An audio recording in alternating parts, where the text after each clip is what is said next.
안녕하십니까. 한국항공대학교의 명예교수로 재직 중인 이영혁 교수입니다. 오늘 제가 드릴 말씀은 미국 바이든 신행정부가 출범하면서 미국의 항공정책이 어떻게 변해왔으며, 그리고 또한 코로나 사태 이후에 글로벌 항공운송 시장의 변화는 또 어떻게 지금 나타나고 있는지, 그것을 극복하기 위한, 이런 어려움을 극복하기 위한 세계 각국의 항공정책은 어떤 방향으로 전개가 되고 있는지, 이것을 여러분들께 말씀드리도록 하겠습니다. 우선 세계 항공시장의 최근 동향을 좀 말씀을 드리도록 하겠습니다. 지금 세계 각국 항공시장은 코로나 바이러스 사태로 거의 초토화되다시피 했습니다. 국제선 항공운송 시장은 적어도 7년이 지금 후퇴되었다고 합니다. 엄청난 타격을 입은 세계 민간 항공사들은 아마도 금년간 대재편될 것으로 예상이 됩니다. 따라서 국제민간항공기구 ICAO가 중심이 되어서 세계적 역병에 맞서는 신국제항공운송 질서의 수립이 절실하다는 얘기가 많이 나오고 있습니다. 앞으로 글로벌 항공시장의 회복을 위해서는 트래블 버블, 트래블 패스, 백신 여권 등의 기대와 희망을 걸어봅니다. 글로벌 항공운송 산업에 대한 코로나 바이러스 사태, 즉 코비드19의 타격에 대해서 말씀을 드리도록 하겠습니다. 국제민간항공기구 ICAO의 발표에 의하면 2020년 글로벌 항공 여객 운송량은 18억 명으로 전년도 45억 명에 비해서 60%가 줄어들어서 2003년 수준으로 되돌아갔다고 합니다. 국내선 여객은 50%가 감소한 반면에 국제선 여객은 74%가 감소하여 국제선 항공의 피해가 더 막심합니다. 전 세계의 항공사들 재정 손실은 3,700억 달러에 달하고 공항은 1,150억 달러, 또 항공교통 관제 서비스 업체는 130억 달러의 손실을 입고 있습니다.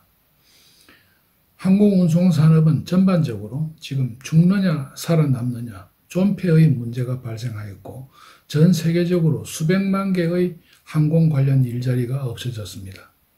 앞으로 세계 각국의 방역 노력과 백신 접종이 이어질 경우에 2021년 금년도 하반기가 되어야 개선의 빛이 보일 것으로 전망이 됩니다. 다음은 미국 바이든 정부의 항공정책에 대해서 말씀드리겠습니다. 미국 바이든 신행정부는 항공의 환경 친화적 미래, 즉 The Greener Future of Aviation, 이것을 항공정책의 핵심 목표로 설정하였습니다. 바이든 대통령은 트럼프 대통령 시절인 2020년 탈퇴했던 파리 기후변화협정에 재가입을 결정했습니다. 이에 따라 2050년까지 온실가스 배출을 제로로 줄이는 청정 환경 목표를 제시하고 있습니다. 또 2030년까지 7조 달러의 환경 투자를 선언했습니다. 이 가운데 항공해운 분야에만 4천억 달러의 투자를 약속했습니다. 바이든 정부는 자동차, 선박, 항공기의 온실가스 배출을 줄이는 정책을 추진함으로써 국제항공운송에서 배기가스 규제 정책이 앞으로 더 확산될 것으로 내다보입니다. 또 동맹국을 비롯한 국제관계의 회복에 노력할 것으로 보입니다. 특히 유럽과의 항공기 보조금 갈등을 조정할 것으로 전망이 됩니다. 또 바이든 정부는 이 코비드19로 타격을 입은 항공사들의 긴급 구제, 즉 베일아웃 정책과 역병 차단을 위한 해외여행 제한 조치를 실시하고 있습니다. 그러나 장기적으로는 법인세와 환경부담금 등 기업 대상 과세 강화 정책이 예상이 됩니다. 트럼프 대통령이 21%로 낮춘 법인세율을 바이든 대통령은 28%로 이걸 인상을 합니다. 그래서 항공사한테도 부담이 가중될 것으로 예상이 됩니다. 특히 신정부는 미국의 국내선 항공편에 대해서도 탄소 배출권 구매를 요구할 것으로 예상되어 항공사한테 더 부담이 갈 것으로 보입니다. 항공 안전 및 보안, 즉 세이프티 앤드 시큐리티 분야에서는 그간 추진해왔던 넥스트젠 기술 시스템을 구현하여 안전한 항공 시스템을 유지할 것을 약속했습니다. 미국은 2020년에 CARES, 즉 CARES 액트를 통해서 항공운송 산업에 610억 달러를 지원하였고 2021년 금년에도 580억 달러를 추가 지원하는 히어로즈 액트의 통과를 추진하고 있습니다. 또 바이든 정부는 뉴욕의 JF 케네디 공항, 라과디아 공항, 그리고 시카고 오헤어 공항, 워싱턴 DC의 내셔널 공항, LA 공항, 샌프란시스코 공항, 뉴워크의 리버티 공항과 같은 혼잡 공항에 실시하던 미니멈 슬롯 유시지 리ኳ이먼트, 이거를 한시적으로 유예하는 조치를 실시하고 있습니다. 즉 항공사의 공항 슬롯 이용률이 80%에 미치지 못하면 FAA가 해당 슬롯을 회수해 왔었습니다.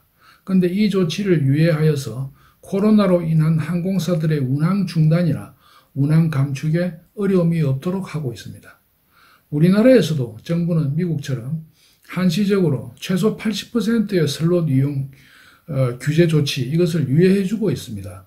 그러나 우리나라는 이것을 50%로 낮추어 줌으로 해서 항공사들이 운항 감축보다는 차라리 운항을 중단하게 만드는 이런 부작용을 낳고 있습니다. 또 미국 정부는 2021년 3월에 영국하고 오픈스카이 어그리먼트를 체결하여 여객과 화물운송 등 항공운송에 관련된 기존의 모든 제약을 해소하였습니다. 또 여객기의 객실을 이용하여 화물을 운송하는 것을 한시적으로 허용하는 조치를 시행하였습니다. 다음은 미국과 세계 항공운송 시장의 양대축을 형성하고 있는 유럽을 보겠습니다. EU에서는 6월 15일부터 백신 여권의 이용이 가능해질 것으로 보도되고 있습니다. 27개 EU 회원국 보건부에서 발급하는 건강증명서, 즉 백신 여권에는 접종한 백신의 종류, 항체 형성 여부 등과 같은 정보가 담기게 될 것이라고 합니다. 그러나 비행기를 타거나 공공장소에 들어갈 때 필요는 하겠지만 발급을 의무화하지는 않는다고 합니다. 다음은 세계 민간 항공사들의 대재편 예상에 대해서 자세히 들여다보겠습니다. 코비드19는 전 세계적으로 민간 항공사들과 항공부대 사업자들한테 엄청난 고통을 안겨주고 있습니다. 항공교통량은 7년 전의 수준에 머물고 있으며 특히 국제선 항공에 미치는 타격이 극심합니다. 따라서 국제선 항공의 비중이 큰 항공사들과 그 부대 사업자들에게 더 큰 고통이 닥치고 있습니다. 심지어 미국에서 가장 안정적인 수입 기반을 갖춘 국내선 위주의 항공사인 사우스웨스트 항공조차도 창사 50년 만에 처음으로 정리해고를 고려하고 있습니다.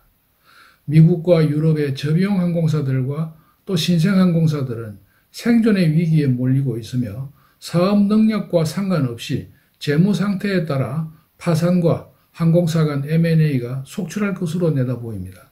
반면에 육자유 중심의 국제선 항공을 주요 사업으로 하는 중동의 항공사들은 막대한 정부의 보조금 지원에 힘입어서 코비드19 이후에 취약해진 글로벌 대형 항공사들의 빈틈을 노려 세력을 확대해 나갈 것으로 전망이 됩니다. 아이카오, 아이아타 등 국제기구의 리더십에 대해서도 말씀드리겠습니다. 2021년 3월 국제민간항공기구, 즉 아이카오 이사회는 새로운 코비드19 권고안 및 개정안을 승인하였습니다. 여기서 아이카오는 코비드19 검사 결과의 상호 운용성, 승무원과 승객을 위한 백신 접종, 항공여행 시 마스크 착용 등을 강조했습니다.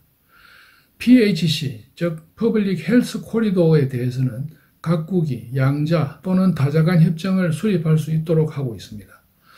또 세계보건기구 WHO의 코비드19 예방접종이 국제여행의 조건이 되어서는 안 된다는 입장도 고려하고 있습니다.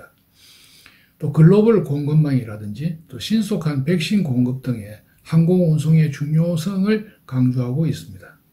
세계항공운송협회, 즉 IATA도 세계 항공사들의 국제선 항공 확대를 위해서 방역 체계를 갖춘 국가의 항공사들 간에 트래블 버블과 트래블 패스의 확대를 위해 노력 중입니다.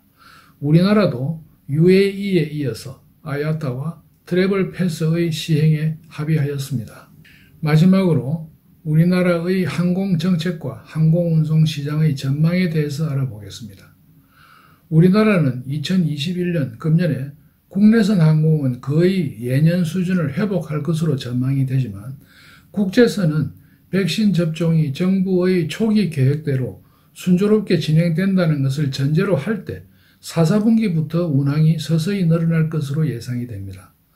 국제선 항공이 코로나 사태 이전의 교통량으로 회복되는 데는 최대한 빨라도 2년, 늦으면 앞으로 적어도 4년은 더 소요될 것으로 내다보입니다. 이미 대부분의 항공사들과 항공부대 사업자들은 엄청난 규모의 정리해고와 휴직을 실시하고 있으며 대형 항공사들조차도 우선 현금 확보를 위해 수익성이 좋은 기내식 사업과 면세품 사업을 매각하고 있으며 비수익 부동산의 매각도 서두르고 있습니다.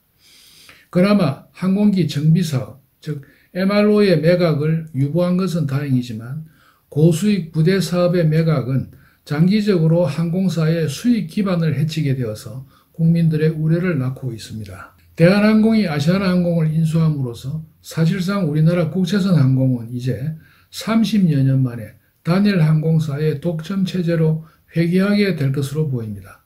더욱이 양대 항공사에 대한 산업은행과 같은 국책은행의 보유 지분과 대출금, 국민연금의 보유 지분 같은 것을 고려하면 이 단일 항공사는 반드시 순수 민간회사로 경영이 되도록 가능한 이 공공기관, 정부로부터의 간섭이 덜하도록 이렇게 우리가 유의를 해야 될 것으로 생각이 됩니다.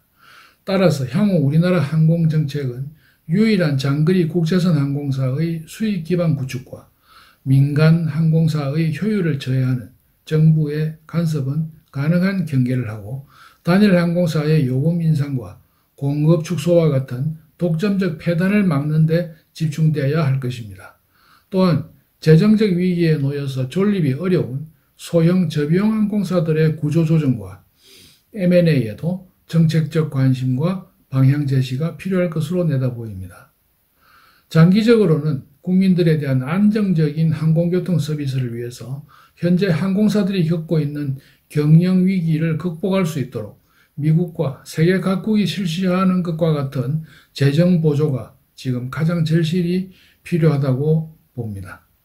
경청해 주셔서 감사합니다.